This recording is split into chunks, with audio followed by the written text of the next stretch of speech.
So malaki ang nawawalang pera ngayon ng mga investors dahil sa gerang to.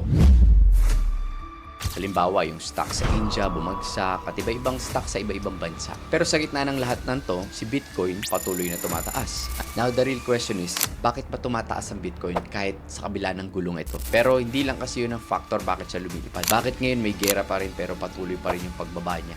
And actually ngayon guys, mas pinipili pa nila yung Bitcoin. Now, ano ba yung mga dahilan?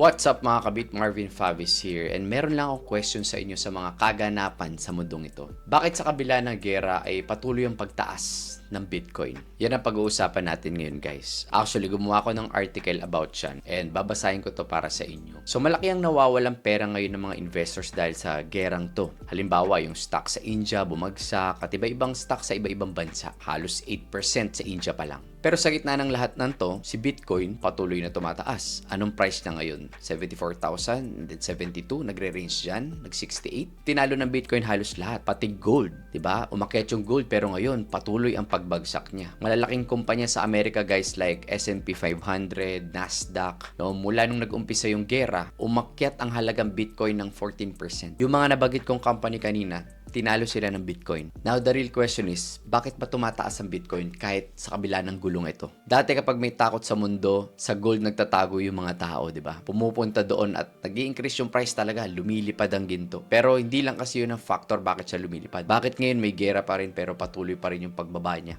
Maybe because of what's happening sa bansa, inflation, yung mga rates, yung economy itself, maraming factors. And actually ngayon guys, mas pinipili pa nila yung Bitcoin. Now, ano ba yung mga dahilan? So, number one na nilagay ko dito sa article is ang pagpasok ng malaking company sa ETFs, 'di ba? Yung Exchange Traded Funds.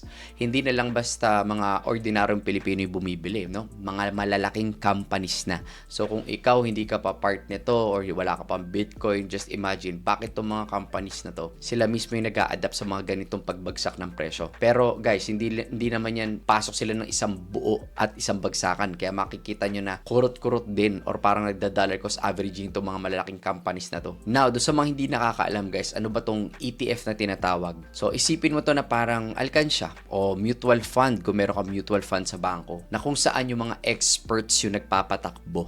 So, naglalagay ng pera ang mga investors at ang fund na ito ang bibili ng Bitcoin. So, hindi mo kailangan na hawak mo mismo yung coin mo, no? Actual, parang ginagawa natin na pagbili. Basta may share lang, no? Ikaw doon sa fund, no? So, for example, itong buwan na to, nasa $1.5 billion ang pumasok dito. So, magtataka ka guys kung talaga bang okay ang Bitcoin or hindi. And of course, yung number two is yung nangyayaring gera, di ba? War sa US, Israel, yung mga sitwasyon sa Iran, no? Bigla dumadami ang gumagamit ng crypto sa Iran. Now, bakit dumadami ang gumagamit?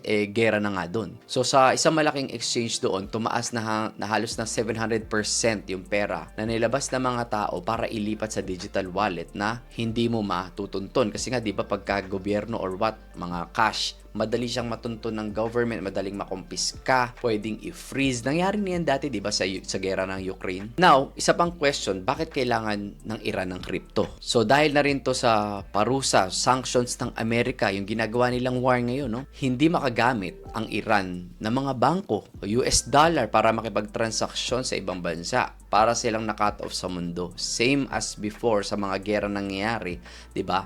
Nung nagkaroon ng gera sa UK, ano ba ginagawa? Nagpapadala ng Bitcoin, yung mga donations, crypto na yung pinapadala. Kasi nga, the government will control it. Parang dito, wag ka na lumayo. Dito lang sa Pilipinas, di ba? Gusto nilang kontrolin lahat ng pera mo. Bangko nga lang, di ba? Hindi mo mailabas yung dineposit mo. Tatanungin ka pa, saan ginamit? Maamla pa or what? Di ba? Kaya nga, kinreate yung crypto mula sa umpisa. Now, noong 2019 guys, ginawang legal ng Iran ang pagmimina ng crypto. That was 2019 pa. Ngayon, 2026, ang crypto market nila ay aabot na sa $10 billion. Hindi biro yun, guys. So, ginagamit ito ng kanilang gobyerno at central bank para makabayad at makagalaw ang kanilang economy kahit hinaharang sila ng ibang bansa. So, guys, kung yung mga pera natin sa totoo lang, hindi natin hawak yan. Hindi ikaw may-ari niya kung hindi mo talaga hawak.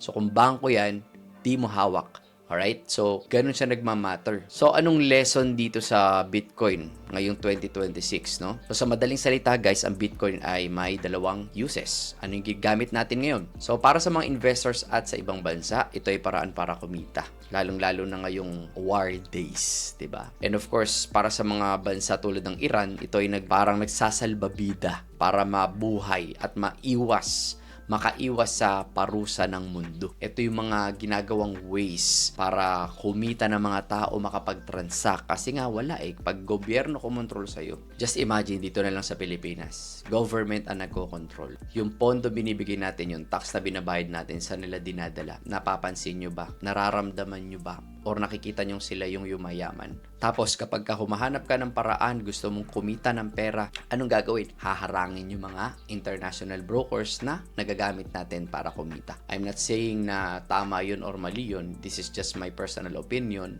Pero syempre guys, matalino naman kayo. Alam nyo kung bakit, 'di ba? Ikaw mismo nanonood ngayon, gusto mong kumita. Gusto mo lang naman makadagdag sa pang-araw-araw na bilihin dahil tingnan mo naman, tumataas ang gasolina. Pero ang sweldo mo hindi tumataas. So ano mangyayari? Ang mahihirap, lalong hihirap. Ang mayayaman, lalong yayaman. So I suggest, kung ikaw ay nag-iisip-isip dyan, use this situation to create opportunities. Dahil during the pandemic, yes, maraming nahirapan, pero marami rin naman nagbago buhay at kumita. Ginamit nila yung masamang sitwasyon, na oportunidad para mag-grow, lalong kumita, maghanap ng mga ways to earn, diba? Nag-aral ng trading, nag-aral mag-selling ng mga produkto online. So maraming opportunity dyan, guys. Tandaan nyo, hindi natin mababago ang sitwasyon sa buhay natin now. Andyan ang gera, hindi natin kontrol ang gobyerno na gustong kumontrol sa atin. Pero ang tanging kaya mo lang kontrolin ay yung sarili mo. Focus sa sarili mo. Growth sa sarili mo. At marami pang iba para ikaw mismo ang mag-build at magdikta ng sarili mong buhay. Again guys, this is Marvin Favis and salamat kung may mga natutunan ka today. Salamat din sa oras mo at sa buhay mo. God bless.